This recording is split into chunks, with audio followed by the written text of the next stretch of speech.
Bismillahirrahmanirrahim. Assalamualaikum warahmatullahi wabarakatuh. Alhamdulillah kita semuanya bisa berjumpa lagi dalam kesempatan kali ini. Semoga kita semuanya selalu diberikan kesehatan oleh Allah SWT, dijauhkan dari segala mara bahaya apapun, dan semoga kehidupan kita semuanya selalu diberikan keberkahan oleh Allah SWT. Untuk menambah pertemuan kita pada hari ini, untuk menambah keberkahan pertemuan kita pada hari ini, kita awali juga dengan membacakan salawat kepada Rasulullah SAW. Semoga kita semuanya mendapatkan syafaatul uzma di yaumil qiyamah nanti. Amin ya Allah ya rabbal alamin. Allahumma sholli ala sayyidina Muhammad, Allahumma sholli ala sayyidina Muhammad, Allahumma sholli ala sayyidina Muhammad. Kita doakan kepada siapa saja yang sedang sakit, baik itu orang tua kita, saudara-saudara kita, teman-teman kita, atau tetangga-tetangga kita yang sedang sakit. Semoga Allah cepat angkat penyakitnya dan segera digantikan oleh kesehatannya seperti semula, dan semoga sakitnya bisa menjadi penggugur atas segala dosa-dosanya. Amin ya Allah ya rabbal alamin. Sahabatku semuanya, insya Allah pada kesempatan kali ini kita akan membahas dalam kitab Safinatun Najah, yaitu pasal tentang najis yang bisa jadi suci. Mari kita baca dulu pasalnya. A'udzubillahi minasyaitonirrajim. Bismillahirrahmanirrahim. Paslun ari ieu eta pasal sahiji. Allazi yathuru ari pirang-pirang anu bisa jadi suci minan najasati tina pirang-pirang najis salasun eta ayat tilu. Al khamru tegesna kahiji arak idza takhallalat di mana jadi cuka binapsiha kudirina sorangan. Wajil dul mayyitati sarang kadua kulit bangke iza dubilgo di mana disamak itu kulit.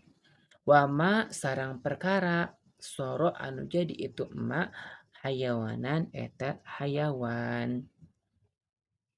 Nah, sahabatku semuanya, mungkin ada yang sudah tahu, ada juga yang belum tahu tentang apa saja sih hal-hal atau najis yang bisa jadi suci. Kalau belum ada yang tahu, mari kita bahas. Hal-hal perkara yang bisa jadi suci, najis yang bisa jadi suci itu ada 3. Apa saja yang 3 tersebut? Mari kita bahas. Yang pertama, al-khomru, yaitu khomer. Iza takholalat, di mana-mana khomer tersebut jadi cuka. Binapsiha, oleh dirinya sendiri. Jadi, ketika ada arak, kemudian dia berubah menjadi cuka tanpa diolah apapun, tanpa dicampur apapun, dia berubah dengan sendirinya. Nah, itu jadi halal. Jadi tidak najis. Kan khomer itu najis, tapi ketika khomer berubah jadi cuka, maka khomer jadi tidak najis, jadi suci. Karena sudah berubah menjadi cuka, tapi dengan syarat berubahnya oleh dirinya sendiri tanpa dicampur apapun. Misal gini, ada arak. Arak tersebut disimpan di dalam sebuah botol. Kita misal dikubur arak tersebut di dalam sebuah botol, di dalam tanah. Kita kubur arak tersebut. Lama kelamaan misal selama 2 tahun atau 1 tahun atau 2 tahun kita gali lagi. Ternyata arak tersebut sudah menjadi cuka. Nah, itu araknya sudah jadi suci karena sudah berubah jadi cuka. Dan kenapa jadi suci? Karena dia pun berubahnya tanpa dicampur apapun. Dia berubah dengan sendirinya. Tapi ketika arak tersebut berubahnya karena dicampur, Walaupun jadi cuka, tetap arak tersebut najis. Najis. Misal kita punya arak, lalu kita pengen arak tersebut bisa jadi cuka, tapi dalam waktu yang cepat. Misal kita campur arak tersebut misal ya dengan pisang, dengan nanas, atau dengan air sirup, atau dengan hal apa saja yang bisa merubah arak menjadi cuka. Nah, itu memang betul misalnya berubah jadi cuka, tapi berubahnya karena kita campuri dengan hal lain. Nah, itu tetap tidak bisa jadi suci karena berubahnya ada bantuan dari bahan yang lain. Jadi sehingga walaupun berubah jadi cuka araknya tetap najis karena berubahnya bukan karena dirinya sendiri, tapi karena dicampuri oleh benda lain. Kemudian yang kedua, hal yang najis yang bisa jadi suci yaitu wajildul mayyitati, yaitu kulit bangkai, di mana-mana kulit bangkai tersebut disamak. Ada yang tahu disamak itu apa? Kalau belum ada yang tahu, disamak itu seperti dibuat bedu, dibuat untuk bedu. Nah, itu disamak di kulitnya. Bagaimana cara menyamak kulit bangkai? Misal, ada bangkai sapi, bangkai sapi. Nah, bangkai sapi kan haram dimakan, tapi kulitnya kita bisa manfaatkan dengan cara kita kulitnya itu harus kulit si sapi, bangkai sapinya harus dibersihkan dari daging. Bersihkan dulu dengan misal dengan kotoran merpati dibersihkannya atau dengan alat yang sesuatu yang kasar sehingga bisa meluluhkan merontokkan daging yang ada dalam kulitnya. Kita bersihkan sampai bersih sehingga tinggal kulitnya saja. Kemudian kita bulunya pun harus dibersihkan sehingga bersih. Dengan tata cara tersebut kita jemur kulitnya sehingga menjadi kering dan bisa digunakan untuk bedung atau bisa dibuat tas atau bisa dibuat sepatu, sendal, dan hal apa saja bisa. Untuk sholat, jadi sajadah bisa. Asalkan memenuhi syarat-syaratnya. Yang tadi harus bersih dulu si kulit bangkainya dari dagingnya, harus jemur dulu, harus melalui beberapa proses. Tapi tidak semua bangkai hewan itu bisa jadi suci kulit bangkai. Tidak semua kulit bangkai hewan itu jadi suci jika disamak. Ada yang memang walaupun disamak tetap gak suci. Apa? Hewan apa yang tetap disamak tetap tidak suci bangkainya?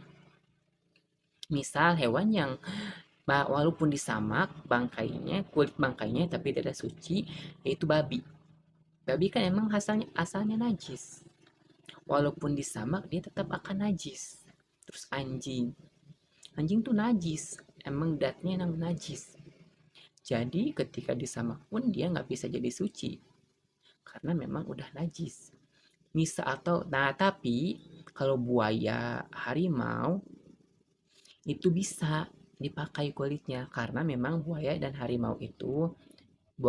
harimau itu tidak najis, cuma kotorannya saja yang najis. Jadi misalkan ada bangkai buaya atau bangkai harimau, kita bisa mengambil kulitnya untuk disamak, untuk dijadikan sajadah, tas, sepatu, dan lain sebagainya. Seperti itu. Kemudian yang ketiga, najis yang bisa jadi suci yaitu wama dan perkara soro yang jadi itu perkara hayawan atau hayawan. Maksudnya seperti ini. Perkara yang jadi dari perkara tersebut jadi hewan. Misalnya contoh seperti ini. Ada bangkai ayam. Nah, bangkai ayam itu kan najis. Kemudian biasanya kan kalau bangkai itu ditumbuhi, dihinggapi belatung. Nah, belatung tersebut suci, boleh terbawa oleh sholat. Karena belatung tersebut hukumnya suci. Hewan yang jadi dari hewan, dari bangkai. Jadi boleh. Misalkan nih kita gak sengaja, kita tuh kan udah melihat ada bangkai hewan. Kita tidak nggak tahu tuh ada belatung yang loncat ke pakaian kita. Sedangkan kita mau sholat. Itu nggak apa-apa belatungnya karena belatung itu suci. Tapi bangkai ayamnya najis. Kalau belatungnya yang jadi dari bangkai tersebut itu suci, boleh terbawa oleh sholat, untuk sholat, ketika sholat. Seperti itu. Jadi kesimpulannya bahwa ada 3 najis yang bisa jadi suci. Yang pertama, arak di mana-mana jadi cuka oleh dirinya sendiri. Yang kedua, kulit bangkai hewan yang halal, yang tidak najis hewannya, atau yang tidak najis hewannya, di mana-mana disamak. Kemudian yang ketiga, perkara yang jadi dari perkara tersebut jadi hewan. Misalkan belatung yang jadi dari bangkai hewan. Nah, mungkin itu saja yang dapat saya sampaikan. Semoga ada manfaatnya. Kurang lebihnya mohon maaf. Mohon maaf atas kesalahannya. Mungkin ada kesalahannya. Tolong dibetulkan bila ada pembahasan yang kurang tepat. Sekian. Wassalamualaikum warahmatullahi wabarakatuh.